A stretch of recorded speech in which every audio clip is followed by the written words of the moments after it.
Olá pessoal, espero que estejam todos bem. Hoje vamos iniciar mais uma aula da disciplina Instalações Elétricas para o curso técnico de Eletromecânica. Nosso objetivo hoje é discutir o aterramento e a proteção contra choques elétricos. Esta aula, pessoal, vai ser dividida em duas partes, e esta é a parte 1, onde vamos discutir o aterramento do sistema elétrico, falar um pouquinho sobre os perigos e efeitos da corrente elétrica no corpo humano e sobre os sistemas de aterramento previstos na NBR 5410. Na parte 2, vamos discutir as prescrições da NBR 5410 sobre sistemas de aterramento e falar sobre a proteção contra choques elétricos. Sem mais delongas, vamos nessa. Ok, pessoal. Qual que é o papel, pessoal, do aterramento na instalação elétrica, tá? Basicamente, o aterramento ele tem a função ali de prover um caminho seguro, controlado e de baixa impedância em direção à Terra para proteger pessoas, né, e animais, né, da exposição de potenciais perigosos, né? E esse sistema também visa, né, evitar ali alguns danos ali aos bens patrimoniais causados, por exemplo, por falha de isolamento ou conexões acidentais, né? Então, por exemplo, se a gente tem uma conexão, uma corrente de fuga, né, uma emenda que, por exemplo, ela está mal feita, né, e aquilo ali eventualmente poderia causar um incêndio, né, aquilo ali poderia ser protegido ou detectado, né, com auxílio ali do sistema de aterramento, né. Esse aterramento ele pode ser uma simples barra ligada à estrutura de suporte ali, também poderia ser uma malha ou uma rede de condutores, né, que poderia estar conectada à estrutura de suporte da instalação, tá? Então é alguma conexão, né, elétrica que ela vai ser feita de fato com o solo, tá? E isso pode ser feito pela própria estrutura da instalação, ou você pode fazer isso separadamente, utilizando, por exemplo, hastes, né, para fazer esse sistema de aterramento. Então aqui a gente tem alguns exemplos, né, de estruturas aqui de aterramento, né, onde a gente tem aqui, por exemplo, uma haste, né, essa haste é de fato conectada aqui ao solo, né, e nós temos um condutor, né, que vai fazer a conexão, por exemplo, entre as diferentes hastes, a gente vai ver isso, e nós temos o nosso condutor de aterramento de fato, que ele é originado, né, deste sistema. Muito bem. Aqui a gente tem uma concepção artística aqui, né, de um padrão de entrada, né, de uma instalação elétrica, né. E aqui nós podemos ver, né, que nós temos aqui o nosso sistema de aterramento. Nesse caso aqui está representado duas hastes, né. Esse tipo de aterramento ele vai depender um pouco da concessionária, né. Então a concessionária, algumas concessionárias, né, ele exige que a gente tenha o aterramento do condutor de neutro. A gente vai ver que isso é o que a gente denomina aterramento funcional da instalação, né? Ele tem um papel importante para definir os potenciais dentro da instalação, né? Então note que nós temos o nosso condutor de nêutron, né, que ele se origina aqui, né, da conexão, né, pelo ramal de ligação, né? E essa conexão, né, esse condutor de nêutron, ele em algum momento ele tem uma conexão com esse eletrodo de aterramento, exatamente para definir o potencial do nêutron, né, da instalação, né? Além disso, nós temos originado aqui nesse desenho, né, um outro condutor verde aqui, que é o nosso condutor de aterramento, tá? Então são dois condutores separados, tá? Então isso é uma filosofia interessante, porque apesar desses dois condutores eles estarem conectados ao mesmo potencial, eles vão ter funções completamente diferentes. Porque o neutro, ele é um condutor que ele conduz corrente, principalmente no caso de um circuito monofásico, né? O neutro tem o papel fundamental de conduzir a corrente, né, da carga, né? Agora, o condutor de proteção não. O condutor de proteção ele está ali para conduzir, entre aspas, a escória da instalação. Tudo aquilo que não passa pelo condutor de fase nem pelo condutor de neutro vai passar por esse condutor de proteção, tá?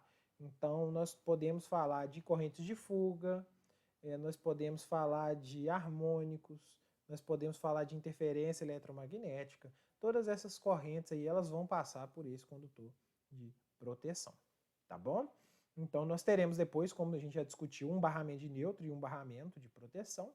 E, logicamente, os nossos elementos de proteção vão estar conectados, né, diretamente, de alguma forma, né, a esses barramentos, né? Por exemplo, o disjuntor aqui, o dispositivo diferencial residual, né, a gente vai discutir daqui a pouco, ele vai ter, sim, uma conexão com o neutro, né? Nós vamos discutir daqui a pouco, né? Ok, e quais que são as partes de um sistema de aterramento? Bem, vamos supor que aqui nós temos, por exemplo, né, representando aqui uma concepção artística do solo, né? Primeira coisa que nós teremos serão as hastes de aterramento, tá? Essas hastes de aterramento, né, elas têm um comprimento, né, maior ali que 2 metros, né, geralmente, e elas são inseridas no solo exatamente para prover, né, um contato elétrico, né, com o solo. Além disso, essas hastes elas são conectadas entre si, tá bom? Por um condutor, tá bom? Condutor esse que a gente vai ver que é um condutor de cobre, geralmente um condutor nu, né? Exatamente porque a função desse condutor é melhorar, né, o contato elétrico com o solo. Então, se ele fosse um condutor que estivesse dentro de um eletroduto, ou se fosse um condutor que tivesse isolação, não faria sentido nenhum, né? O que você está querendo aqui é, de fato, ter contato com o solo, né? Ter uma conexão de baixa impedância, ali, baixa resistência com o solo. Todo este conjunto, né, eletrodos ali, né, esse eletrodo de aterramento, ele é a combinação das hastes com aquele condutor ali. Então, o eletrodo é tudo, o eletrodo não é só a haste. Existe essa confusão e, eventualmente, isso gera algumas más interpretações na norma, ok? Então, tome cuidado. Eletrodo de aterramento, ele também inclui este cabo aqui, que a gente vai ver que é um condutor de cobre nu, geralmente que é utilizado. Depois, nós temos a conexão deste eletrodo de aterramento com um barramento, que é conhecido como barramento de equipotencialização. Então, todos os pontos que a gente gostaria de manter no potencial ali nulo, né, no potencial do solo, de fato eles vão ser conectados. Você pode ter uma conexão de neutro aqui também, né, porque como a gente discutiu ali anteriormente, naquele outro padrão ali anterior, o neutro também é conectado à Terra, né? Para fazer a conexão desse barramento de equipotencialização com o eletrodo de aterramento, a gente vai utilizar um cabo, né, representado aqui. E, logicamente, a nossa instalação tem um quadro de distribuição e tem um equipamento que vai ser alimentado. Tá? Detalhe, o barramento de equipotencialização pode ou não estar dentro do quadro de distribuição de circuitos, tá bom? Então, depende, né? Mas vai existir um outro condutor, né? Que, logicamente, ele vai se originar aqui do barramento aqui de equipotencialização, que vai ser o condutor que vai, de fato, conectar com a massa, com o equipamento que está sendo alimentado. Tá? Então, esse condutor que de fato faz a conexão do eletrodo de aterramento com o barramento de equipotencialização é o condutor de aterramento. Já o condutor que faz a conexão do BEP com o equipamento, ele é o condutor de proteção. Tá? Então essa nomenclatura é muito importante, porque sem compreender ela, você não consegue entender, né, as restrições que estão prescritas na norma. Tá? Então, recapitulando, esse condutor aqui é parte do eletrodo de aterramento. Esse condutor que conecta o eletrodo de aterramento ao BEP é o condutor de aterramento. E o condutor que faz a conexão do BEP até a carga, até a massa que vai ser aterrada, até a carcaça do equipamento, é o condutor de proteção, PE. Espero que tenha ficado claro aí. Ok, vamos falar agora um pouquinho sobre os perigos e os efeitos da corrente elétrica, pessoal. Bem, primeira coisa, o que é choque elétrico? Choque elétrico, basicamente, ele é a passagem de uma corrente elétrica através do corpo, né, utilizando ele como um condutor. Né? Então, você tem a passagem da corrente elétrica dentro do seu corpo. O choque elétrico ele pode ser relativamente, vamos dizer assim, fraco, né, e causar apenas um susto, mas ele também pode causar queimadura, parada cardíaca ou até mesmo morte. Né? Então, não é brincadeira. E do que esse choque elétrico ele depende? Tá? Ele depende de muita coisa, pessoal. Ele depende do percurso da corrente elétrica pelo corpo. Tá? Então vai depender, né, qual caminho essa corrente elétrica vai desenvolver no seu corpo. Então pode ter certeza que um caminho que passe próximo do seu coração é muito mais perigoso do que um caminho que passa apenas, por exemplo, na sua mão. Né? Tempo de duração. Então quanto tempo você vai ficar tomando choque elétrico? Isso é uma questão importantíssima. Tá? Quanto tempo esse choque vai durar? A intensidade da corrente elétrica, então qual é o valor da corrente que está passando dentro do seu corpo. Logicamente vai depender da tensão, porque quanto maior for a tensão, maior vai ser a corrente. Por isso que uma tensão maior ela é mais perigosa. Né? A corrente elétrica também tem que pensar que depende da resistência do corpo humano. Isso depende se você está com as mãos secas ou se você está com as mãos úmidas. Então, dependendo do ambiente, você vai ter uma situação muito mais perigosa. Tá? Também vai depender da frequência de corrente elétrica. Então, um choque de corrente contínua, por exemplo, ele é bem diferente de um choque em corrente alternada, tá? Geralmente, o choque em corrente contínua, ele tende a te empurrar, né? Te afastar da fonte. Já o choque em corrente alternada, ele tende a fazer a sua mão, né? Você pressionar a mão, né? Ficar com a mão presa ali, né? E é por isso que o pessoal geralmente fala que, dependendo da tensão, né? O choque ele te prende, né? Você fica preso ali tomando choque, né? E logicamente depende do estado de umidade da pele, né? Então todas essas variáveis, né, vão definir se um choque ele é letal ou não. Né? Falando especificamente ali da intensidade de corrente, né? Logicamente que esses números aí são para frequências em torno de 50 a 60 Hz, que é o que a gente usa geralmente nas instalações elétricas, né? Então, até 3 miliamperes ali você tem uma percepção, né?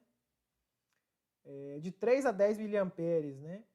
A gente tem a eletrização, né? Então a gente já vai ter esses movimentos que vão ser causados pelo choque elétrico, né? 10 miliamperes a gente já começa a ter contrações musculares, então você vai agarrar, né, no cabo, isso que torna perigoso, porque se você agarrou no cabo, o seu tempo de exposição ao choque aumenta, né? E isso acaba levando o risco de morte, né? Eleva o risco de morte. Bem, a partir de 25 miliamperes a gente começa a ter parada respiratória, asfixia, né?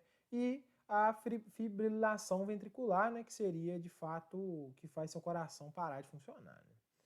Então, meu amigo, tem que prestar muita atenção, né? Porque são níveis de corrente muito pequenos, tá?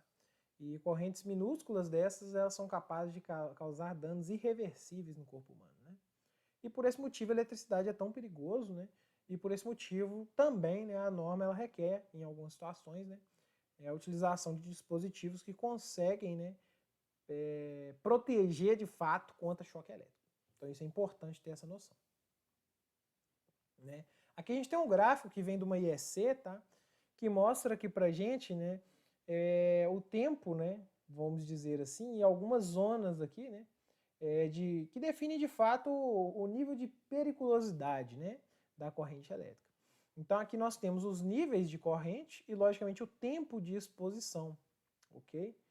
Então se a gente estiver nessa zona 1, né, vamos dizer assim que é uma zona que não vai causar efeitos fisiológicos, então tem o 30 mA aqui, mas ele está para um intervalo de tempo muito pequeno, né, menor ali que meio segundo, tá bom? E essas zonas 2 e 3 são zonas ali que elas já começam a ficar, se tem na 2, né, uma zona que os efeitos são reversíveis, e na 3, né, tem grande risco de morte. Né? Por esse motivo, né, o nosso dispositivo de proteção, ele tem que ter uma curva de atuação compatível com isso aí. Né? Ele, num tempo relativamente curto, ele tem que ser capaz de abrir o circuito e impedir que essa pessoa ela atinja, né, uma situação perigosa e possa vir a falecer, né, por ação do choque elétrico. Então essa curva aí ela é importante principalmente para quem fabrica, né, os dispositivos de proteção. Ele tem que estar de olho nessa curva exatamente para garantir a proteção das pessoas. Quanto à classificação aqui, pessoal, os choques elétricos, né, eles podem ser por contato direto ou contato indireto.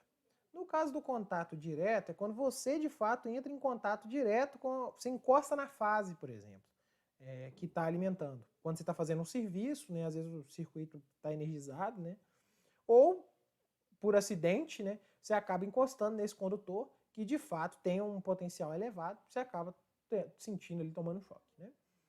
Já o contato indireto é quando, por exemplo, você tem um eletrodoméstico, a carcaça desse eletrodoméstico ela é metálica, por exemplo, né? E por alguma falha interna do equipamento, a carcaça do equipamento se torna energizada. Ou seja, né, vai existir uma conexão entre a fase e a carcaça, por exemplo, do motor ou da máquina de lavar. E se você encostar neste equipamento, você vai sofrer a ação de um choque elétrico. Mas ele é indireto porque você não está tocando diretamente na fonte. Você está tocando numa superfície que supostamente era segura, mas por uma falha interna do equipamento, você acaba sofrendo a ação desse choque elétrico. Então, eu espero que tenha ficado claro aí. Depois vocês vão perceber que tem ações tanto para proteger contra contato direto e ações para proteger contra contato indireto. Agora, pessoal, vamos falar um pouquinho sobre os sistemas de aterramento previstos na NBR 5410. Né? Como que pode ser feita essa conexão, né, do sistema de aterramento e também quais os tipos de aterramento que existem, né? Tá, o primeiro tipo de aterramento aí que tem, pessoal, é o aterramento de proteção, tá bom? Numa definição bem simples, ele é uma ligação à terra, né, das massas e dos elementos condutores estranhos à instalação. O que eu quero dizer com estranho? Uma estrutura que supostamente não era para estar carregada. Exemplo, nós temos esse motor, vamos supor que é um motor trifásico, então a gente tem uma conexão das fases R e ST nesse motor, certo? A carcaça desse motor, supostamente, apesar de ser metálica, ela não era para ter potencial nenhum, era para poder encostar nessa carcaça desse motor e não sofrer a ação de um choque elétrico.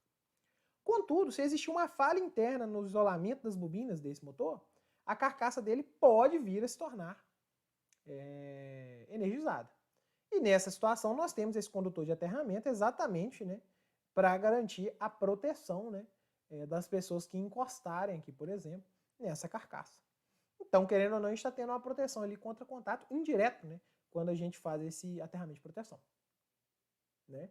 Então, ele está querendo garantir ali o valor de potencial em condições normais e anormais. Então, aquela estrutura não vai ficar carregada, né? E ele vai também proporcionar ali um caminho, a corrente de falta, né? Um caminho de baixa impedância. O que seria essa corrente de falta, né? A gente tem essa perda de isolamento, então teria, né, de fato, a conexão da carcaça a uma das fases, e como essa fase está aterrada, a gente vai ter como se fosse, né, um curto-circuito de fase para a terra ali, entendeu? E, por exemplo, dependendo do esquema de conexão, o disjuntor poderia perceber isso, né? Então, essa seria basicamente a ideia aí, né? Um outro tipo de aterramento, pessoal, é o aterramento funcional, tá bom? O que é o aterramento funcional? Ele é a ligação à terra de um dos condutores do sistema, geralmente o neutro. Então, muitas concessionárias elas sugerem o aterramento do condutor neutro, tá? Qual que é a ideia dele? É garantir o funcionamento seguro e confiável da instalação, né? Garantir que o condutor neutro vai ter mesmo um potencial de 0 volts, ou próximo disso, e, consequentemente, a fase vai ter um potencial em relação à terra de 127 volts. Se você não fizesse isso, poderia aparecer uma diferença de potencial do neutro para o terra, e se ela fosse, por exemplo, de 400 volts, né, a gente teria um potencial da fase R em relação à terra de 527 volts. E qual que é o problema disso? Seria perigoso, né, para uma pessoa que sofresse a ação de um choque por contato direto. Né?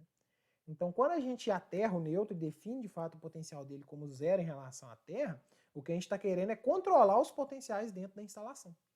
Então, isso garante um funcionamento seguro e mais confiável da nossa instalação elétrica. Tá bom? Isso aí vai estabilizar a tensão em relação ao nível do solo, né? E geralmente quando você toma um choque elétrico é em relação ao nível do solo, né? Então, essa seria basicamente a ideia.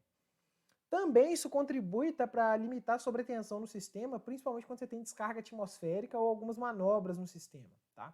Então, para a concessionária é muito bom ter o neutro aterrado para ajudar ela a controlar a tensão do sistema dela, tá? E também a gente vai ter um retorno aí da corrente de curto-circuito ao sistema elétrico, né?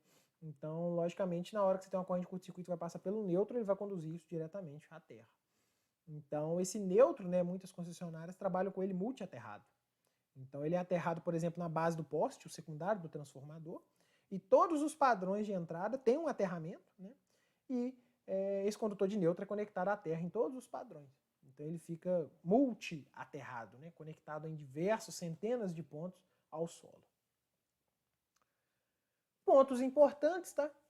Os sistemas elétricos eles podem ser diretamente aterrados através de uma impedância, então vai ser um aterramento indireto, tá? Então vai ter um resistor ou um reator.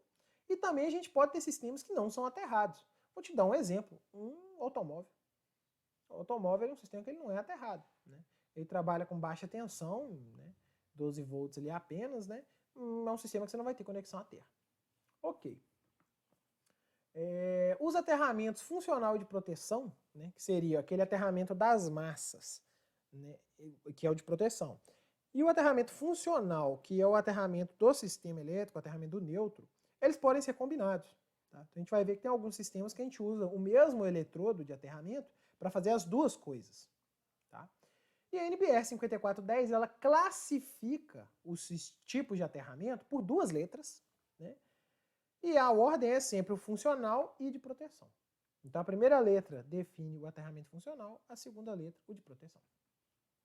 Bem, então aqui a gente tem um recorte da norma, né? Vai falar pra gente que a primeira letra, ela fala a situação da alimentação em relação à terra, então seria o aterramento funcional. Então a gente pode ter uma letra T, que seria um ponto diretamente aterrado, conectado à terra por meio do eletrodo de aterramento. Ou a gente tem a letra I, que seria a isolação das partes vivas em relação à terra, ou, que é mais comum, um aterramento através de uma impedância. Tá? Então você tem uma impedância razoável que vai estar conectada entre o eletrodo de aterramento e, de fato, o neutro do sistema. E nós temos a segunda letra, que ela vai falar a situação das massas, ou seja, do nosso aterramento de proteção. A gente tem a letra T, que seria a massa diretamente aterrada, independente do ponto de alimentação. Então seriam eletrodos separados. Tá? A gente tem o N, que é quando o nosso aterramento funcional e o nosso aterramento de proteção, eles estão juntos. Né? Geralmente eles estão conectados juntos. Né? Só que nesse sistema, né, que a gente tem um ponto diretamente aterrado da alimentação, que é o T, e o do neutro ele é combinado, então o da carga das massas é combinado, a gente teria Tn, a gente tem algumas variações. Tá? Então a gente tem mais duas letrinhas, que é o S e o C. Um vai falar se as funções de neutro e proteção estão separadas, S é de separado, e C, se as funções de neutro e proteção estão combinadas. Então a gente teria o condutor PEN. Tá? Então vamos discutir um pouquinho mais agora, ver os esquemas para a gente entender essas letras na prática. Esquema TN. Tá? O esquema TN, a gente vai ter o aterramento funcional e a gente vai ter o aterramento de proteção junto, tá? No mesmo eletrodo. E aí a gente tem três possibilidades. Tem um sistema TNS, tem o sistema TNCS e tem o sistema TNC. Vamos discutir cada um deles. Sistema TNCS. Lembra que TN significa nós teremos um aterramento funcional e teremos um aterramento de proteção, e TN significa que eles estão combinados. Então nós temos um eletrodo de aterramento, esse eletrodo de aterramento tem um condutor aqui de aterramento, quando chegar no BEP a gente vai derivar dois caras, a gente tem o neutro de fato, né, que poderia ser o próprio neutro da alimentação que está chegando, e temos o condutor de proteção. E esses dois condutores, eles são separados na instalação inteira. Então, esse seria um sistema TNS, perdão. Então, note que as fases, por exemplo, RST liga no motor, o neutro liga no motor e a proteção liga na carcaça. Se eu tiver um motor aqui que é, por exemplo, monofásico, ele liga entre fase e neutro, e aqui nós temos a conexão da carcaça no condutor de proteção. Mas eles são separados na instalação inteira. Percebeu? Ok, isso aqui vai dar uma baixa impedância para qualquer corrente de falta que tiver, qualquer falha que tiver para a carcaça, esse negócio vai ser conduzido pelo aterramento. E aí a proteção contra choque elétrico, a gente vai perceber que a gente vai utilizar um dispositivo DR, que é o dispositivo diferencial residual, né, para poder fazer a proteção desse sistema e garantir, né, que nós não teremos ali a possibilidade de choque elétrico. Né? Ou nós vamos proteger contra choque elétrico e nós não teremos um choque elétrico fatal. Né? Então essa seria a ideia. Quando tiver uma falta, o próprio condutor PE conduz isso. Né? Aqui nós temos um sistema TNC. Lembra que a letra C significa combinado. Então o condutor de neutro e condutor de proteção, eles são combinados.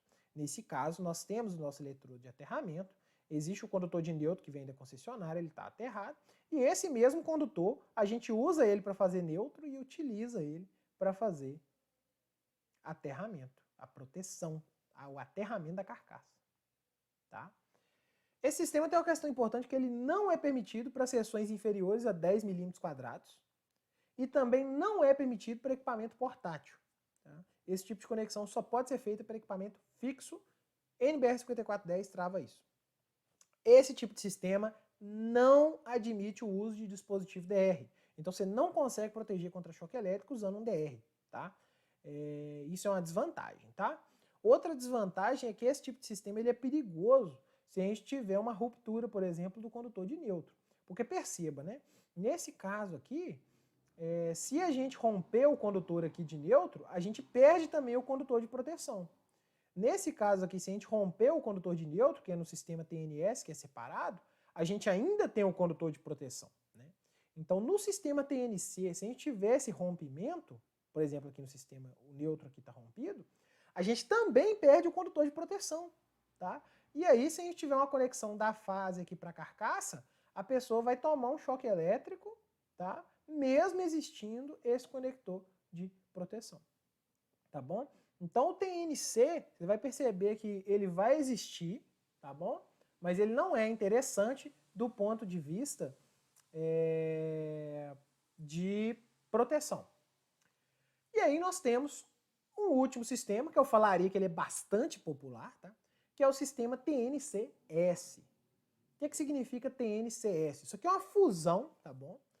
Do condutor TNC, do sistema TNC, com o sistema TNS.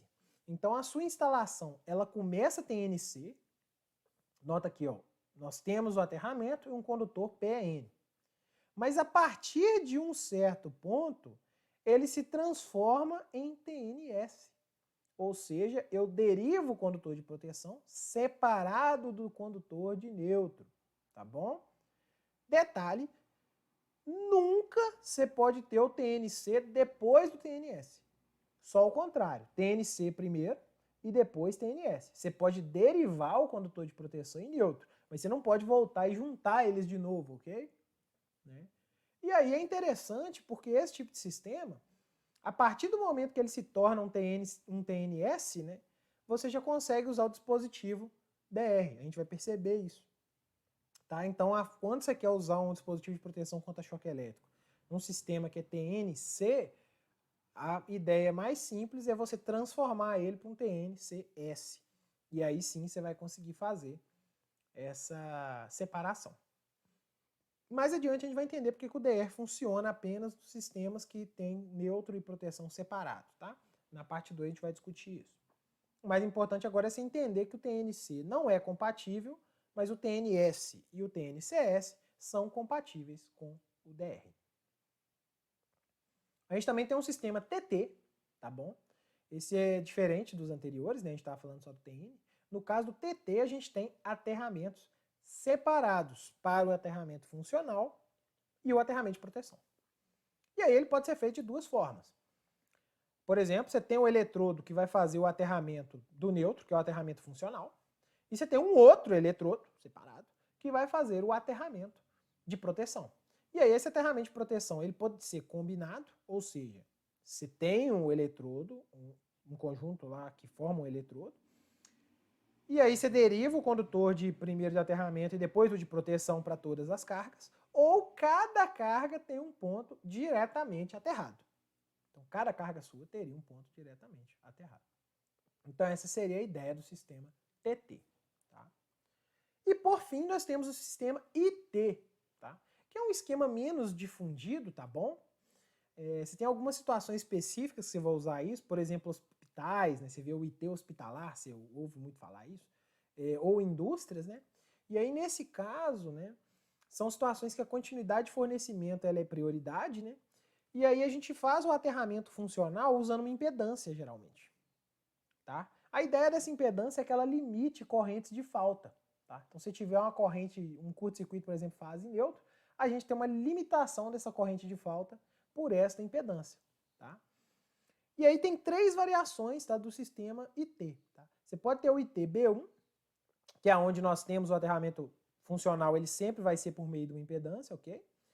E aí o seu aterramento de proteção, ele pode ser individual, né?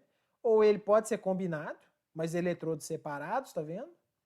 Ou ele pode também ter um sistema que ele usa o mesmo eletrodo, ok? Só que ele faz uma conexão depois da impedância. Então, o neutro vai ter essa conexão por meio da impedância, mas a proteção não tem essa impedância, ela tem conexão direto ao terra, né? À terra. E a ideia disso, logicamente, é não ter nenhum potencial na carcaça, né, desses equipamentos. Né? Então, é um sistema menos difundido, tá? Como eu disse, é mais comum você ver isso em indústrias, né, ambientes hospitalares, tá? E você vai ver que o sistema, por exemplo, TNCS, ele é mais comum em residências. Então vamos falar aqui um pouquinho das comparações, né? Então quando que a gente utiliza cada esquema desse, tá? Bem, o aterramento funcional, pessoal, geralmente ele é definido pelas normas da concessionária. Então a concessionária geralmente define como deve ser o padrão de entrada dela, e uma das especificações é como que é o aterramento, quantos eletrodos são usados e tudo mais. Ok. Instalações residenciais é muito comum, tá? Você usar aterramento direto. Então você tem um sistema T, tá bom? E em algumas indústrias, você pode fazer o aterramento secundário, né? Quando se alimenta, por exemplo, em média tensão, você vê em algumas indústrias o aterramento do secundário do transformador usando uma impedância. Então seria um sistema I, tá? Os esquemas IT, geralmente eles requerem manutenção especializada, tá? Os esquemas TN, em geral, eles são interessantes quando as distâncias são relativamente curtas. Por quê, né? Porque você usa o mesmo eletrodo da alimentação para aterrar as massas. Mas se a distância for muito grande, se ela for, por exemplo, quilômetros, tá? A gente vai ter um problema, porque aquele condutor de aterramento vai ter que viajar uma distância muito grande para poder fazer a conexão com a Terra. E aí, às vezes, você vai ter uma resistência muito alta, você não vai conseguir ter uma boa conexão. Então, quando a gente pensa, por exemplo, geradores, né, usinas hidrelétricas, por exemplo, né, o gerador geralmente tem o aterramento dele e a subestação depois tem o aterramento dela. Porque tem uma distância entre esses equipamentos e, logicamente, né, utiliza-se, nesse caso, aterramentos separados. Então, o sistema TT, né, ele é bem usado aí quando a gente tem distâncias grandes. Como em instalações residenciais, comerciais, geralmente as distâncias são relativamente curtas, o sistema TN, tá, ele é mais popular para esse tipo de situação. Tá? Lembrando que o TNC ele não é compatível com o dispositivo DR. Tá? Isso é um ponto importante. E aí, geralmente, por esse motivo, quando a gente vai utilizar o DR, né, a gente acaba transformando o sistema TNC em um sistema TNS. Tá? Um exemplo claro está aqui, ó, que é um exemplo que se aplica, por exemplo, um padrão de entrada CEMIG. Né? Nós temos aqui um padrão de entrada aqui trifásico, então nós temos as 3 fases aqui e o neutro, representados por essas cores aqui. Né? O condutor de neutro, ele entra aqui no seu quadro aqui geral, né? E ele tem uma conexão com a Terra. Essa conexão ela é feita aqui por meio do barramento de equipotencialização. Ok? Desse mesmo barramento de equipotencialização, a gente deriva os condutores de proteção.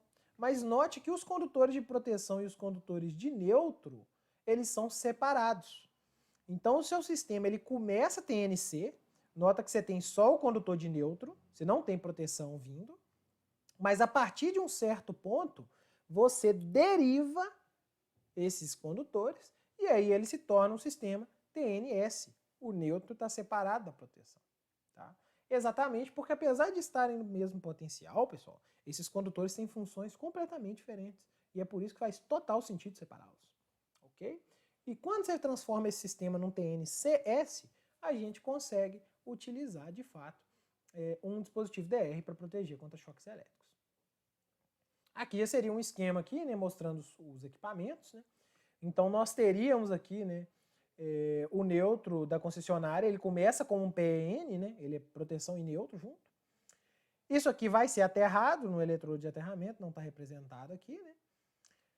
Perfeito. Nós temos a conexão aqui, então, né, neutro e proteção, mas a partir de um certo momento, né, na hora que a gente vai conectar isso na carga, note que eu saio com um condutor de proteção, saio com um condutor de neutro que vai passar dentro do DR, aí nós teremos o nosso barramento de neutro, e aí sim a gente deriva para a tomada, por exemplo. Então note que começou com neutro e proteção combinado e depois passou a ser neutro e proteção separado. Espero que tenha ficado claro então, pessoal, como que faz. Né? E se a casa não tem aterramento, pessoal? Bem, quando a casa não tem aterramento, geralmente você tem 2 opções, tá, que podem ser feitas, tá bom? A primeira solução seria você passar um cabo de proteção exclusivo, tá? Fazer um TNS aí, né? Como que você faria isso? Né? Você poderia montar o sistema de aterramento ou usar o aterramento padrão. Aí você vai lá, liga lá e passa um cabo. Né? Só que às vezes você não vai, pode acontecer, tá? Vamos supor que você está num apartamento mais antigo, né? Pode ser que você não consiga, na prumada ali, subir com esse condutor adicional de proteção, tá? Nesse caso, o que você pode fazer é utilizar um sistema TNCES, né? Então você começa com um condutor PN, que vai subir lá para o apartamento, e quando chegar lá em cima, você separa ele, né? E faz um TNCS.